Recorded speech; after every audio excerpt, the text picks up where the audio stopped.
میں نے 2-3 لمحے سوچنے میں صرف کیے، پھر اس کی طرف بڑھ گیا۔ نیلکو روشنی ایک چھوٹے سے بلب سے پھوٹ رہی تھی۔ یہ ایک مختصر کمرہ تھا۔ ایک دیوار کے ساتھ ایشور کی آبنوسی مورتی کھڑی تھی۔ پاس ہی ایک الماری میں بہت سی بوسیدہ کتابیں رکھی تھی۔ ایک طرف ماتھا ٹیکنے کی جگہ بھی بنی ہوئی تھی۔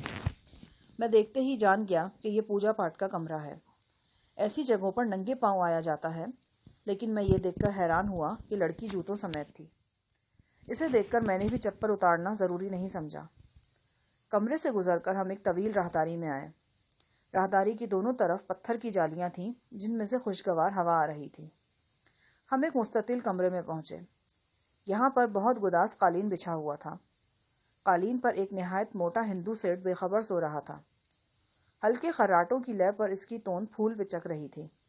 اس کے ماتھے پر قشقہ تھا اور کانوں میں بڑے بڑے بالے۔ لڑکی نے سرگوشی میں کہا، یہ میرے باپو ہیں، انہوں نے 3 دن سے ورت رکھا ہوا ہے۔ میں نے سوچا 3 دن کے ورت کے بعد جس شخص کی توند اتنی توانا ہے وہ پیٹ بھر کر کھائے گا تو بات کہاں پہنچے گی۔ ہم دونوں اس کمرے سے دبے پاؤں گزرے۔ اگلا کمرہ کسی زنانہ خوابگاہ سے مشابہ تھا۔ در و دیوار میں خوشبو رچی بسی تھی۔ اد کھلے وارڈروب میں زنانہ لباس دکھائی دے رہے تھے۔ بستر کے پاس اونچی ایڑی کے سینڈل پڑے تھے۔ اس خوابگاہ میں پہنچ کر میرے اندیشے حقائق کے قالب میں ڈھلنے لگے۔ رات کے اس پہر ایک بنی سنوری لڑکی مجھے نہایت خاموشی کے ساتھ بندی خانے سے نکال کر اس رنگین خلوت میں لے آئی تھی۔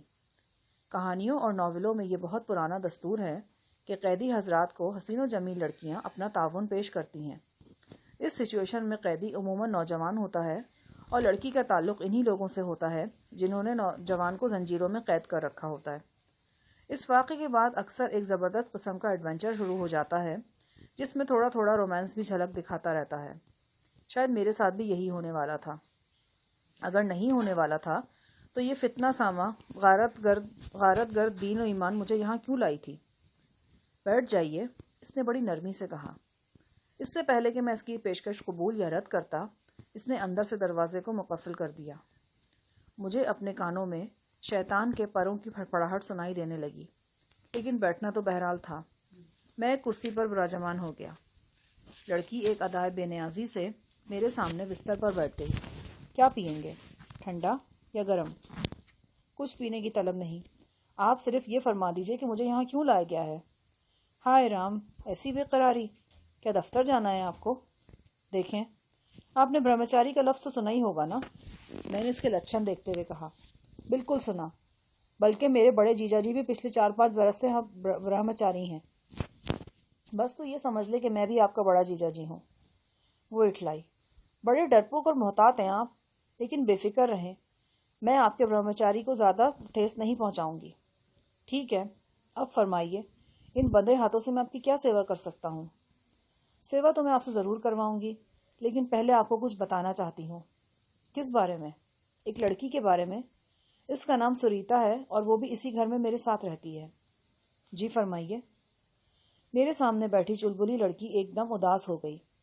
اس نے اپنے سیاہ بالوں کی ایک لٹ کو انگلی کے گرد لپیٹتے ہوئے کہا، سریتا اس گھر کی بہو ہے۔ اس کی شادی آج سے 5 برس پہلے ہوئی تھی۔ شادی کے صرف 2 ہفتے بعد اس کا شوہر ٹریفک کے ایک حادثے میں زخمی ہوا اور اس کا آدھا جسم عمر بھر کے لیے مفلوج ہو گیا۔ وہ 6 ماہ تک گوشت کے ایک بے جان لوتھڑے کی طرح بستر پر پڑا رہا۔ آخر اس نے آتما ہتیا کر لی۔ ایک خوبرو اور جوان لڑکی کو صرف اور صرف 2 ہفتے اپنے پتی کی قربت حاصل ہو سکی۔ اب اس کے سامنے پہاڑ سی زندگی تھی۔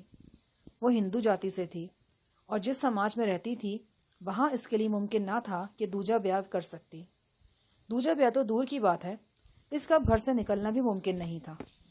وہ سفید کپڑوں میں لپٹی کسی اچھوت کی طرح گھر کے کونے میں پڑی رہتی تھی۔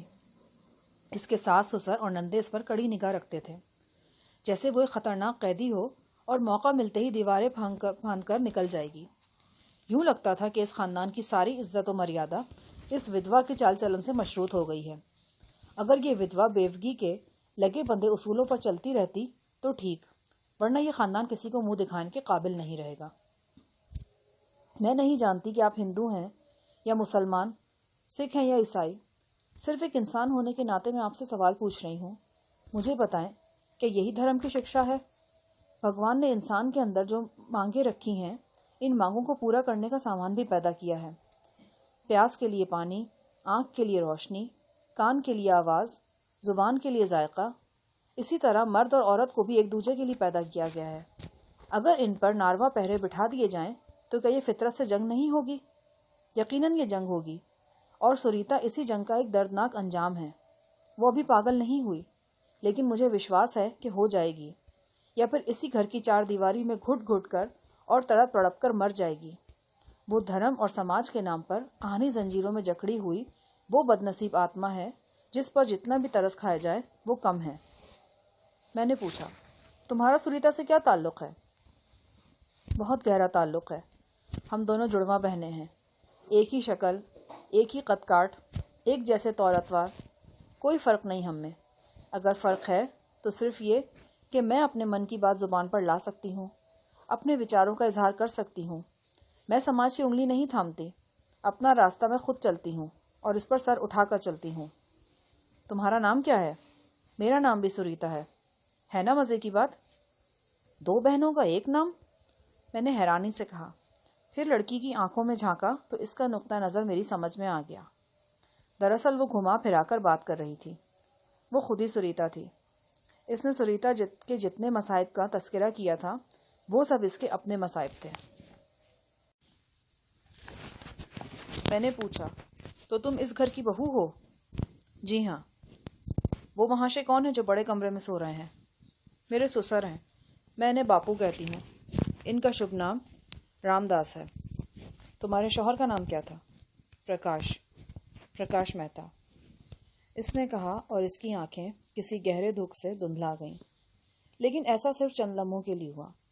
فوراً ہی یہ دکھ کسی نہا خانے میں اوجھل ہو گیا اور اس کی آنکھیں ایک بار پھر خواب دیدہ ستاروں کی طرح روشن ہو گئیں۔ اس نے بازو اپنے چہرے کے قریب لا کر موتیے کا گجرا سونگھا اور بولی، کیسی لگتی ہوں تمہیں میں؟ یہ سوال غیر متوقع تھا۔ ایسے اچانک سوال پولیس والے ملزموں سے پوچھ گچھ کے دوران کرتے ہیں۔ مقصد ملزم کو گڑبڑانا ہوتا ہے۔ میں ملزم تو نہیں تھا، لیکن پھر بھی گڑبڑا گیا۔ یہ خوشبو میں بسی ہوئی خوابگاہ، یہ کافر تنہائی، یہ بھیگی ہوئی خاموش رات، اور ایک فتنہ ساما لڑکی جو اپنے اندر برپا شور سے خود ہی خوفزدہ تھی۔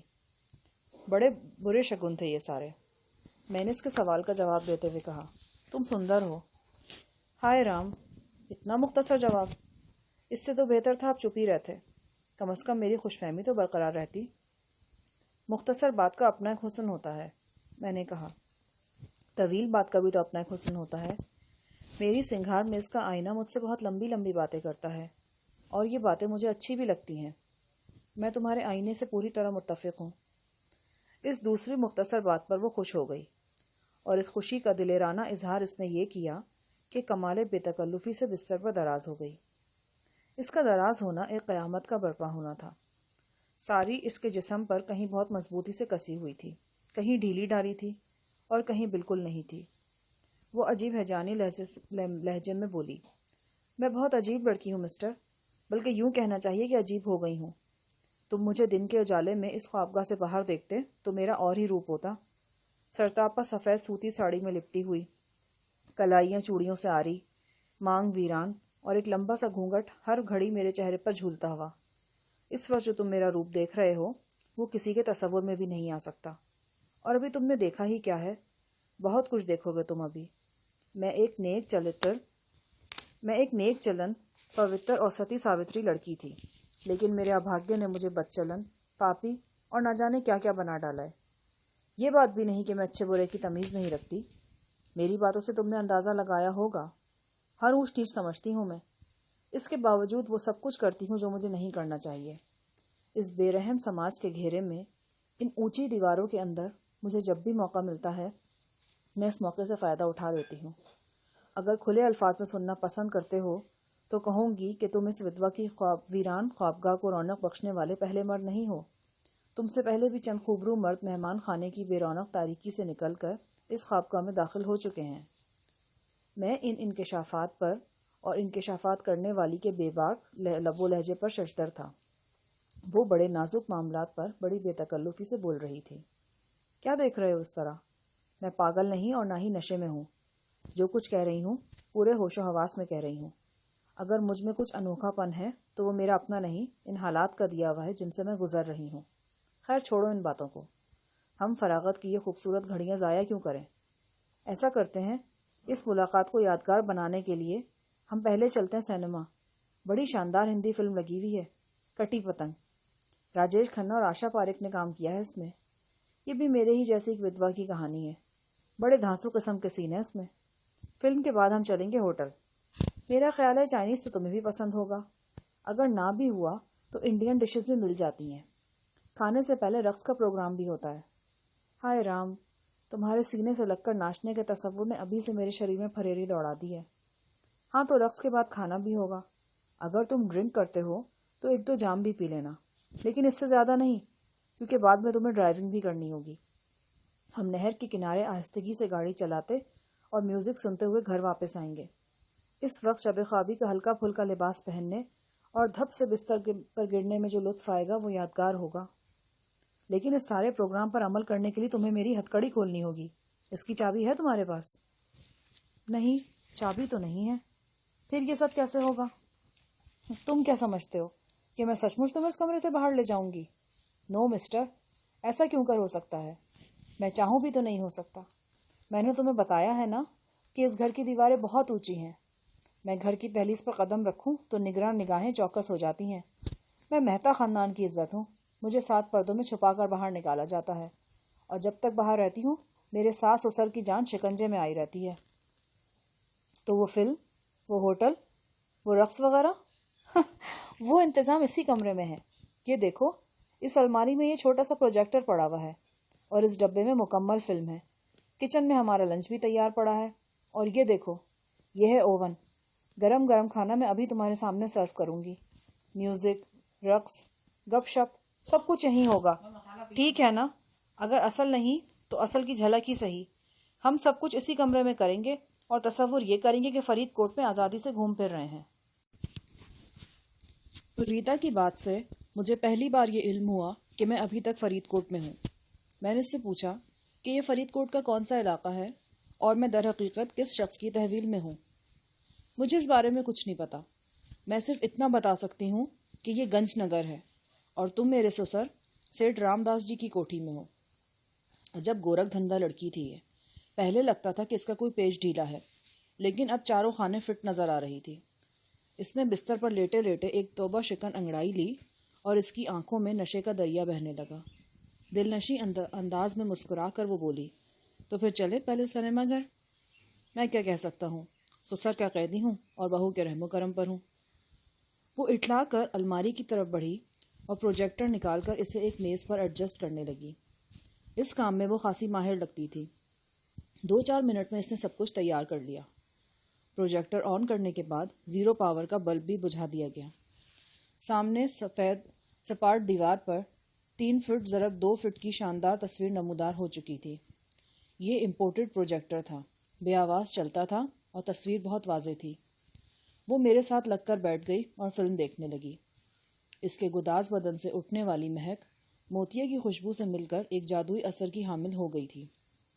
جو کچھ میں نے دیکھا تھا اور سریتا نے مجھے اس خاندان کے بارے میں بتایا تھا، اس کے مطابق یہ کٹر قسم کے مذہبی لوگ تھے. بہو بیٹیوں کو 7 پردوں میں رکھتے تھے اور خود بھی سرتاپا کہنا عقائد کے بندھنوں میں جکڑے ہوئے تھے. لیکن اس خاندان کی ایک ودوا نے تمام تر پابندیوں کے باوجود ایک آزاد جیون تک رسائی حاصل کی تھی. مختلف ثبوت میرے سامنے تھے. اس کا گھرانہ سبزی خور تھا، لیکن اس نے اپنے لیے چکن کارن سوپ اور ڈرم اسٹکس کا اہتمام کر رکھا تھا. اس کے کمرے میں ایک پروجیکٹر تھا جس پر رومان انگیز ہندی فلم چل رہی تھی، اور وہ ایک اجنبی شخص کے پہلو سے چپکی بیٹھی تھی. اس کے علاوہ بھی نہ جانے کون کون سی آزادیاں تھیں جو اس نے اپنے لیے ان 7 پردوں کے اندر مہیا کر لی تھی. سچ ہے، دریا کے آگے ریت کے بند نہیں باندھے جا سکتے، اور نہ پو پھٹنے کے بعد سورج کو چمکنے سے روکا جا سکتا ہے. خوابگاہ کی تاریکی میں فلم رواں دوا رہی. سریتا نے آواز بہت دھیمی کر رکھی تھی.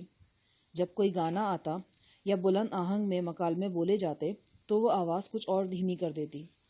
بہرحال شب کے سناٹے میں یہ مدھم آواز بھی ہمارے لیے کافی تھی. اچانک کمرے میں گھوپ اندھیرا چھا گیا. لائٹ چلی گئی تھی۔ پروجیکٹر کے ساتھ ساتھ پنکھا بھی بند ہو گیا۔ او گاڈ، اس لائٹ کو بھی اسی وقت جانا تھا۔ سریتا کے ہونٹوں سے بے ساختہ نکلا۔ ہم تاریکی میں غرقاب اپنی اپنی جگہ ساکت بیٹھے رہے۔ 1-2 منٹ کے اندر اندر کمرے میں حبس محسوس ہونے لگا۔ موسم گرم تھا۔ بند کمرے میں پنکھے کے بغیر مساموں سے پسینہ چھوٹنے لگا۔ گھر کے دوسرے حصوں میں سوئے ہوئے لوگ بھی نیم بیدار ہو چکے تھے۔ کسی کمرے سے مسلسل کھٹ پٹ کی آوازیں آ رہی تھیں۔ جس وسیع کمرے سے گزر کر ہم اس بیڈ روم میں پہنچے تھے، وہاں سے بھی آہٹیں ابھر رہی تھیں۔ اس کا مطلب تھا گنبد نما توند والا سیٹ بھی جاگ گیا ہے۔ ہائے رام، اوئے بھگتو رام، کہاں مر گیا تو؟ ماچس کہاں رکھی ہے؟ پہلے سریتا کی ڈری ڈری آواز آئی، پھر سیٹ کی آواز آئی، پھر کوئی دھیرے دھیرے لکڑی کی کھڑاووں پر چلتا راہداری کی طرف بڑھا۔ سریتا نے مجھے اپنے ہی کمرے میں ٹھہرنے کا اشارہ کیا اور سسر کی طرف بڑھی۔ اس کوشش میں اسے کہیں ٹھوکر بھی لگی اور اس کے منہ سے اف کی آواز بھی نکل گئی۔ اس کی واپسی 5-10 سیکنڈ بعد ہوئی۔ اس نے اپنے لرزتے ہاتھ سے میرا ہاتھ تھاما اور ہانپتی ہوئی سرگوشی میں بولی، دھماکے کی آواز آئی تھی، میرا خیال ہے کہ ٹرانسفارمر اڑ گیا ہے، ویسے بھی سب جاگ گئے ہیں، ہمیں اپنا پروگرام کینسل کرنا پڑے گا، آؤ میں تمہیں واپس چھوڑ آتی ہوں۔ اس نے میرا بازو کندھے کے پاس سے تھام لیا اور آہستہ آہستہ دروازے کی طرف بڑھنے لگی۔ میں بہت احتیاط سے قدم اٹھا رہا تھا۔ میرے ہاتھ پشت پر بندھے تھے، اگر کہیں ٹھوکر لگتی تو منہ کے بل گرتا۔ سیٹھ رام داس غالباً ماچس ڈھونڈنے کے لیے کمرے سے نکلا ہوا تھا۔ اس کی چوبی کھڑاؤں کی آواز کچھ فاصلے سے آ رہی تھی۔ سریتا نے مجھے ہال نما کمرے سے گزارا اور راہداری میں لے آئی۔ پتھریلی جالیوں والی یہ راہداری کسی وسیع لان کے درمیان سے گزرتی تھی۔ چند لمحے بعد ہم پوجا پاٹ کے مختصر سے کمرے سے گزرے اور اس دروازے کے سامنے پہنچ گئے جو میرے بندی خانے میں کھلتا تھا۔ مجھے بندی خانے میں دھکیل کر سریتا نے زنان خانے کی طرف کھلنے والا دروازہ باہر سے مقفل کر دیا۔ وہ ساری رات میں نے مہمان خانے کے اس بند کمرے میں پیچ و تاب کھاتے گزار دی۔ سریتا کے اندازوں کے عین مطابق بجلی تمام رات نہیں آئی۔ پسینہ دھاروں کی صورت میں جسم سے بہتا رہا۔ صبح 10 بجے کے قریب پنکھے میں حرارت پیدا ہوئی۔ ہوا کا ٹھنڈا جھونکا آیا اور اس کے ساتھ ہی حرارت اور تپش کی ایک بلند و بالا لہر بھی آ گئی۔ یہ لہر شیخ عاصم کی صورت میں تھی۔ اس نے قریباً 48 گھنٹے بعد مجھے اپنی صورت دکھائی تھی۔ اس کی پیشانی اور ایک ہاتھ پر ابھی تک پٹی بندھی ہوئی تھی۔ یہ چوٹیں اسی حادثے کی نشانیاں تھیں جو اسے ہمارے تعاقب میں پیش آیا تھا۔ شیخ عاصم کے بال منتشر، چہرہ گرد آلود اور آنکھیں سرخ تھیں۔ یہ آثار بتا رہے تھے کہ وہ اب تک پوری تندہی سے غزالہ کی تلاش میں رہا ہے۔ وہ جھنجھلایا ہوا بھی لگ رہا تھا اور اس جھنجھلاہٹ سے میں نے یہ نتیجہ اخذ کرنے میں حق بجانب تھا کہ وہ اپنی تلاش میں ناکام رہا ہے۔ اس کی ناکامی کو محسوس کر کے میرے رگ و پے میں عجب طرح کی طمانینت دوڑ گئی۔ شیخ عاصم شکاری لباس میں تھا۔ اس کے عقب میں ہٹا کٹا ماگھی رام 222 رائفل تھامے چوکس کھڑا تھا۔ اس کا زوردار دھکا کھا کر میں اوندھے منہ فرش پہ گر گیا۔ اس کے بعد جیسے مجھ پر وزنی ٹھوکروں، مکوں اور گالیوں کی بارش ہو گئی۔ شیخ بھی بڑے وحشت کے ساتھ اور بے دریغ مجھے مار رہا تھا۔ اس کے ارادے خطرناک نظر آتے تھے۔ یوں لگتا تھا کہ وہ مجھے مار مار کر جان سے مار دینا چاہتا ہے۔ میں حتی الامکان اپنا چہرہ بچانے کی کوشش کر رہا تھا۔ مرنے سے انکار نہیں تھا، لیکن بدشکل ہو کر مرنے والا آئیڈیا کچھ دل کو نہیں لگ رہا تھا۔ شیخ عاصم کی انگریزی غراہٹیں میرے کانوں میں گونج رہی تھیں۔ ان غراہٹوں میں پچھلے 7 برسوں کے اندر جمع ہونے والی تمام آگ، نفرت اور کدورت موجود تھی۔ میرے منہ میں خون کا نمکین ذائقہ گھل چکا تھا۔ دائیں جانب پسلیوں میں بغل کے نیچے جیسے انگارے سے بھرے ہوئے تھے۔ میں یہ سوچ رہا تھا شاید 1-2 پسلیاں ٹوٹ گئی ہیں۔ یہ بات واضح تھی کہ اگر میں نے مزاحمت نہ کی تو شیخ کے غضب کا چڑھا ہوا دریا مجھے ناقابل تلافی نقصان پہنچا جائے گا۔ فرش پر لوٹ پوٹ ہوتے ہوتے میں نے اچانک اپنے جسم کو جھٹکا دیا اور میری ٹانگ بھرپور طریقے سے شیخ عاصم کی ایڑیوں سے جا ٹکرائی۔ کراٹے کی اصطلاح میں ضرب کو سویپ کہا جاتا ہے۔ ٹائمنگ درست ہو اور ضرب نشانے پر لگے تو مد مقابل کے پاؤں تلے سے سچ مچ زمین نکل جاتی ہے۔ شیخ کے ساتھ بھی یہی کچھ ہوا۔ وہ چکنے فرش پر کھڑا تھا۔ سویپ لگی تو اس کی ٹانگیں ہوا میں بلند ہو گئیں اور وہ پشت کے بل فرش پر گرا۔ گرنے کا یہ انداز بڑا مضحکہ خیز تھا۔ شیخ کو سخت چوٹ بھی لگی۔ ایک دو لمحوں کے لیے وہ سکتے میں رہ گیا۔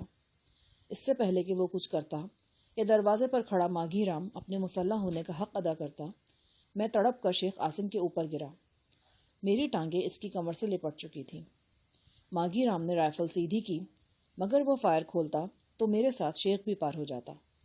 وہ بھوچنکا سا کھڑا تھا جب کوٹھی کے بیرونی گیٹ کے پاس پولیس کاروں کے تیز ہارن سنائی دیے۔ مجھ سمیت کمرے میں موجود ہر فرد ٹھٹک کر رہ گیا۔ شیخ عاصم نے ایک جھٹکے سے خود کو میری ٹانگوں کی گرفت سے آزاد کیا اور پھر اپنی خجالت کم کرنے کے لیے ایک زوردار ٹھوکر میری کمر پر رسید کی اور غراتا ہوا دروازے کی طرف بڑھا۔ ماگھی رام اس سے پہلے ہی صورتحال جاننے کے لیے باہر نکل گیا تھا۔ اب کمرے میں صرف ایک شخص موجود تھا۔ ماگھی رام کے باہر نکلتے ہی اس نے جیب سے پستول نکال کر مجھے کور کر لیا۔ چند لمحے بعد شیخ عاصم دوبارہ کمرے کے دروازے پر نظر آیا۔ وہ کافی گھبرایا ہوا تھا۔ اس نے ماگھی رام سے اشاروں میں کہا کہ وہ دروازہ اندر سے بند کر لے اور مجھے گن کے نشانے پر رکھے۔ ماگھی رام نے ان ہدایات پر عمل کیا۔ دروازہ اندر سے بند کر کے ایک کونے میں کھڑا ہو گیا۔ وہ 222 رائفل کی نال میرے سینے کی جانب اٹھی تھی۔ ماگھی رام کے تاثرات بتا رہے تھے کہ وہ مجھے شوٹ کرنے میں زیادہ سوچ بچار نہیں کرے گا۔ خبردار، کوئی آواز نکالی تو رام قسم ڈھیر کر دوں گا، وہ بولا۔ دروازے پر باہر بھاری بوٹوں کی گونج سنائی دے رہی تھی۔ مختلف آوازوں سے اندازہ ہو رہا تھا کہ پولیس کی بھاری جمعیت کوٹھی میں گھس آئی ہے۔ ان پولیس والوں کے ساتھ ایک اسسٹنٹ کمشنر بنفس نفیس موجود تھا اور وہ اہل خانہ سے کچھ پوچھ گچھ کر رہا تھا۔ یہ بات چیت اس کمرے کے عین سامنے ہو رہی تھی جہاں ماگھی رام مجھے رائفل کے نشانے پر لیے کھڑا تھا۔ اسسٹنٹ کمشنر کے ساتھ بات کرنے والا وہی فرمان دام سیٹھ تھا جسے میں نے کل رات پھیل کر کمرے میں سوئے دیکھا تھا اور جس کے بارے میں سریتا نے بتایا تھا کہ اس کا نام سیٹھ رام داس ہے اور وہ بدقسمتی سے اس کا سسر ہے۔ اسسٹنٹ کمشنر نے باروب لہجے میں کہا، رام داس جی، ہماری لسٹ کے مطابق آپ کے پاس 3 رائفلوں اور 2 ریوالوروں کے لائسنس ہیں۔ 2 لائسنس آپ کے نام ہیں جبکہ 3 آپ کے بیٹوں کے نام۔ کیا میں درست کہہ رہا ہوں؟ درست کہہ رہے ہیں آپ، سیٹھ نہایت برہم آواز میں بولا، لیکن میری سمجھ میں نہیں آ رہا کہ یوں میرے گھر پر چھاپا مارنے اور لائسنس یافتہ ہتھیاروں کی پڑتال کرنے کی ضرورت کیوں پیش آ رہی ہے آپ کو؟ آپ کی برہمی بجا ہے، لیکن ہم بھی مجبور ہیں۔ آپ سے یہ بات ڈھکی چھپی نہیں ہوگی کہ ہندو سکھ فساد فرید کوٹ میں اب تک 3 درجن انسانی جانیں لے چکا ہے اور ابھی تک یہ سلسلہ جاری ہے۔ اعلیٰ حکام کو شبہ ہے کہ سرکردہ افراد کا لائسنس یافتہ اسلحہ فسادیوں کے استعمال میں آ رہا ہے۔ ہمیں آرڈرز آئے ہیں کہ فرید کوٹ میں لائسنس یافتہ اسلحہ چیک کیا جائے۔ ہمارے ریکارڈ کے مطابق آپ کے پاس 5 ہتھیار ہیں۔ آپ صرف اتنا کشٹ کریں کہ ہمیں یہ ہتھیار ملاحظہ کرا دیں۔ بھلے مانس، شہریوں کو تنگ کرنے کے لیے یہ اچھا ڈھونگ رچایا آپ لوگوں نے۔ میں اس سلسلے میں چپ نہیں رہوں گا، میں اپنی شکایت گورنر صاحب تک پہنچاؤں گا۔ اے سی نے اس دھمکی کا اثر قبول کیے بغیر کہا، آپ شکایت کرنے کا حق محفوظ رکھتے ہیں، بہرحال ہم اپنے فرض سے مجبور ہیں۔ آپ کرپا کر کے اسلحہ چیک کرا دیں۔ سیٹھ نے بلند آواز میں کسی بدری پرشاد کو مخاطب کیا اور اس سے کہا کہ وہ صاحب بہادر کو لائسنس یافتہ اسلحہ چیک کرا دے۔ بدری پرشاد گیا اور تھوڑی دیر بعد اسلحہ لے آیا۔ کھٹ پٹ کی آوازوں سے اندازہ ہو رہا تھا کہ اے سی صاحب اور پولیس انسپکٹر اس اسلحے کی جانچ پڑتال کر رہے ہیں۔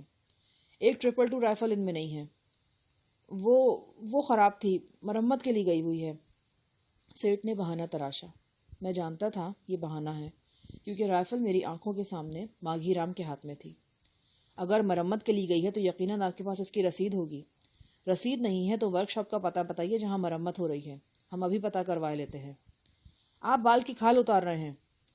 ہمیں کھال اتارنی پڑتی ہے۔ ابھی 1 گھنٹہ پہلے یہاں سے 2 فرلانگ دور ہم نے چودھری ست نارائن سنگھ کی کوٹھی پر چھاپا مارا ہے۔ ان کی 2 رائفلیں بھی مرمت کے لیے گئی ہوئی تھیں۔ وہ مرمت طلب رائفلیں ہم کل رات 2 سکھ فسادیوں سے برآمد کر چکے ہیں۔ کیا سمجھے آپ؟ اگر آپ لوگ اسی طرح اسلحہ دے دے کر سرفرے غنڈوں کو آپس میں لڑاتے رہیں گے تو بات کہاں پہنچے گی؟ سیٹھ نے کہا، آپ لوگ ایک شریف شہری پر الزام تراشی کر رہے ہیں، آپ کو اس کا خمیازہ بھگتنا ہوگا۔ دیکھو سیٹھ جی، بحث سننا کورٹ کا کام ہے، میرا نہیں، اور نہ ہی میرے پاس اتنا وقت ہے۔ آپ اسلحہ ملاحظہ کرا دیں یا پھر آپ کے خلاف آرمز ایکٹ کے تحت کیس درج ہوگا۔